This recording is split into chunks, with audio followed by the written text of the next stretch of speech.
Hello students, हम लोग कर रहे हैं एक्सरसाइज 7.2। उसमें हमने सेक्शन फार्मूले का यूज़ देखा और सेक्शन फार्मूले से ही आज हम एक मिड पॉइंट का फार्मूला डिराइव करेंगे और साथ में उसी से रिलेटेड सम्स करेंगे 6 और 7 और एक सम और करेंगे 10th सम एक्सरसाइज 7.2 का। तो अब देखिए पहले मिड पॉइंट कैसे ड्राइव करते हैं सेक्शन फार्मूले से। मिड पॉइंट मान लीजिए हमारे पास ए और बी के कोऑर्डिनेट्स पता हैं हमें और लाइन सेगमेंट का हमने मिड पॉइंट एम निकालना है।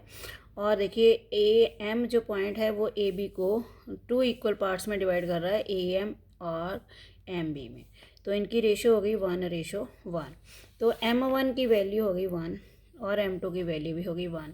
तो इस फार्मूले में यदि हम पुट करते हैं, फिल करते हैं, तो हमारा ये आंसर आता है x2 + x1/2 और y2 + y1/2। तो इसको हम सही तरीके से और भी लिख सकते हैं, इस तरह भी लिख सकते हैं x1 + x2/2 और y1 + y2/2।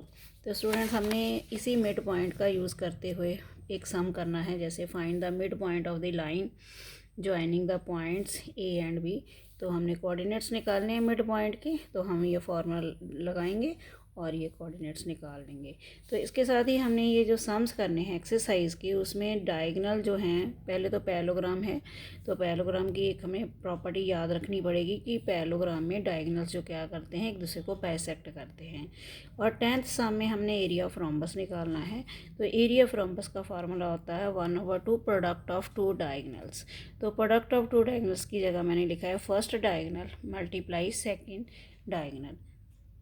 अब देखिए इसी एक्सरसाइज का 7.2 का 6th सम कहता है इफ़, ये हमें कोऑर्डिनेट्स दिए हुए हैं, are the vertices of a parallelogram taken in order find x and y. तो ये पहले हमने इसके पॉइंट्स लिख लेने हैं ए बी सी डी। और ए के पॉइंट्स हमने लेट कर लिए 1 और 2, और बी के ले लिए हमने 4 और वाई, और सी के ले लिए हमने x, 6, और डी जो है वो हमने मान लेट कर लिया 3 और 5। एक क्रम के अनुसार लेने हैं। वैसे भी मैंने बताया था कि कोऑर्डिनेटिंग के जो पॉइंट्स देते हैं हम, जहाँ हम क्लॉकवाइज जाते हैं, जहाँ एंटी क्लॉकवाइज जाते हैं।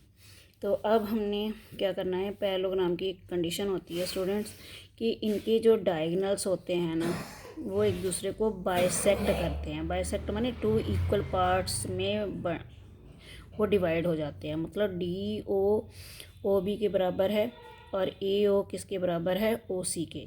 तो इट मीन्स ओ जो है वो ए सी का भी मिड पॉइंट होगा और डी बी का भी मिड पॉइंट होगा। तो हम जानते हैं कि इन पैरेललोग्राम को शॉर्ट में पैरेलल लिख के ग्राम GM लिख देंगे।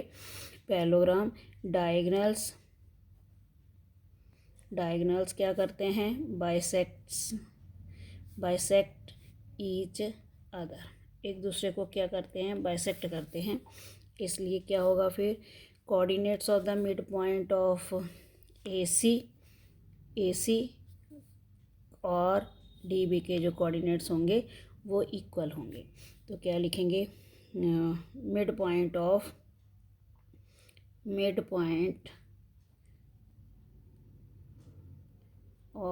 ए सी इज इक्वल टू क्या होगा, mid point of D B के। तो यहाँ पे कोऑर्डिनेट्स आप लिख सकते हैं, नहीं तो मैंने सीधा ही लिख दिया mid point of A C is equal to mid point of D B.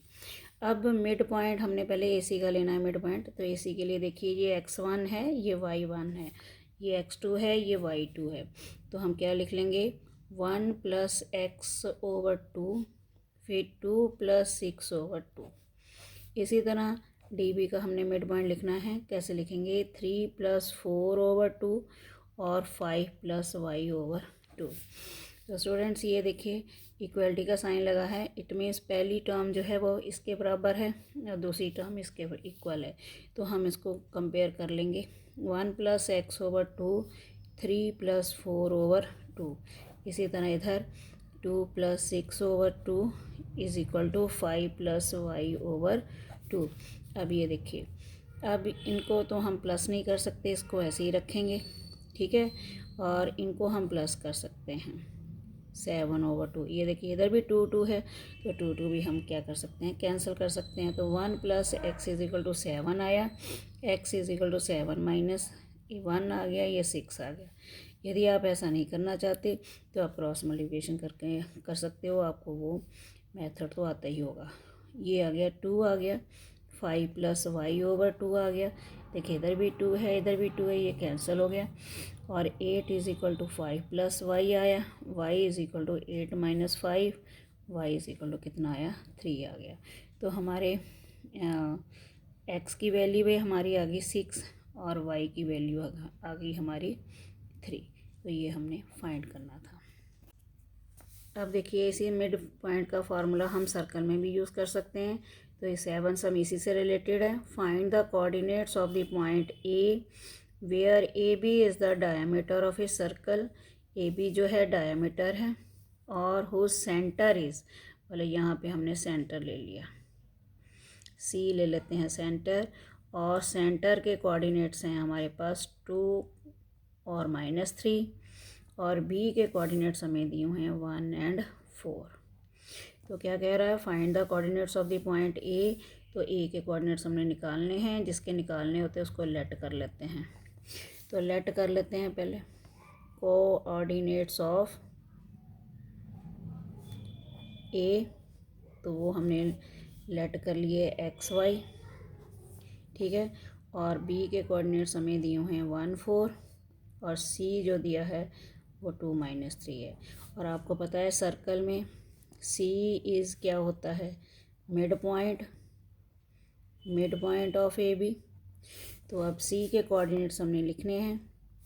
तो फार्मूला हमने मिड पॉइंट का लगाना है, x1 + x2/2। यहाँ पे हम फार्मूला लगा रहे हैं y1 + y2/2। आप इस तरह भी कर सकते हैं। अब सी की जगह आप क्या लिखोगे, 2 और -3, और x1 की जगह आप लिखोगे x + 1/2, और y1 की जगह लिखोगे y + 4/2।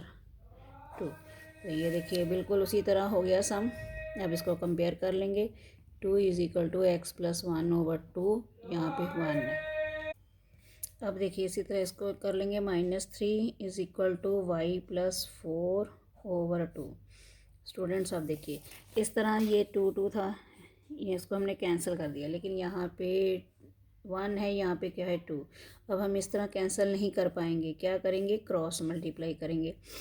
अब 1 को हम x + 1 से मल्टीप्लाई करेंगे, x + 1 आ गया। 2 को 2 से मल्टीप्लाई करेंगे 4, तो 4 - 1 x = आ गया 3। इसी तरह इसको करेंगे y + 4 = -6, y = -6 - 4, ये आ गया हमारे पास 10। तो हमारे ए के कोऑर्डिनेट्स निकल गए, हमने x और y लेट किए थे, तो इट मीन्स ए के कोऑर्डिनेट्स हमारे आ गए 3 और -10। ये हमारा आंसर आ गया।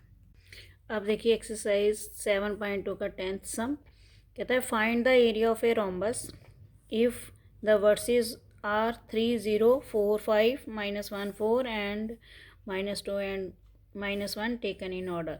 इसी तरह हम एक बना लेंगे पैरेललोग्राम, रोम्बस बना लेंगे। रोम्बस भी एक तरह का पैरेललोग्राम होता है। इसमें ए बी सी हमने नाम दे दिए इसके, और ए के कोऑर्डिनेट्स हमने लेट कर लिए। 3 0 को हमने ए लेट कर लिया, 4 5 को हमने बी, सी को -1 और 4 लिख लिया, और -2 और -1 को हमने डी लिख लिया। अब हम एरिया ऑफ रोम्बस हमें आना चाहिए। एरिया ऑफ रोम्बस का फार्मूला होता है 1/2 first diagonal into second diagonal. तो ये फर्स्ट डायगनल निकालने के लिए हमें AC की लेंथ चाहिए। लेंथ में फाइंड करने के लिए हम डिस्टेंस फार्मूला लगाते हैं, जो 7.1 में किया था। तो हमने AC निकाल ली। तो आपको डिस्टेंस फार्मूला लर्न है ना, x2 - x1 का होल स्क्वायर + y2 - y1 का होल स्क्वायर। तो ये हमने साइड पे लिख लिया। कई बच्चों को प्रॉब्लम आती है, तो इस साइड में लिख लिया करो और फिर उसको नाम दे दिया करो x1 y1 x2 y2। इसी तरह हमने क्या निकाली, BD निकाल ली, ठीक है। BD की लेंथ निकाली डायगनल की। अब हमने फार्मूला लगा दिया एरिया ऑफ रोम्बस का 1/2 first diagonal into second diagonal. मतलब बुक्स में ऐसे लिखा होता है द प्रोडक्ट ऑफ 2 डायगनल्स। अब हमारा फर्स्ट डायगनल 1/2 की जगह 1/2, फर्स्ट डायगनल की जगह AC और सेकेंड डायगोनल की जगह बी डी लिख दिया हमने और वैल्यूज़ पुट कर दी। ये 4 square root 2 into 6 square root 2, हमने 4 और 6 को मल्टीप्लाई किया 24 आया। स्क्वायर रूट 2 और स्क्वायर रूट 2 को मल्टीप्लाई किया स्क्वायर रूट 4 आया। स्क्वायर रूट 4 कितना होता है 2, और 2 से 2 हमने कैंसिल कर दिया, कितना आया 24 स्क्वायर यूनिट्स। तो ये आप अपने तरीके से भी सॉल्व कर सकते हो। देखिए स्क्वायर रूट 2 और स्क्वायर रूट कई बच्चों को पता है, सीधा ही पता है, आपको 2 होता है तो आप सीधा ही ये वाला स्टेप कैंसिल करके यहाँ पे आ सकते हो। तो आज के लिए इतना ही। Thank you for watching.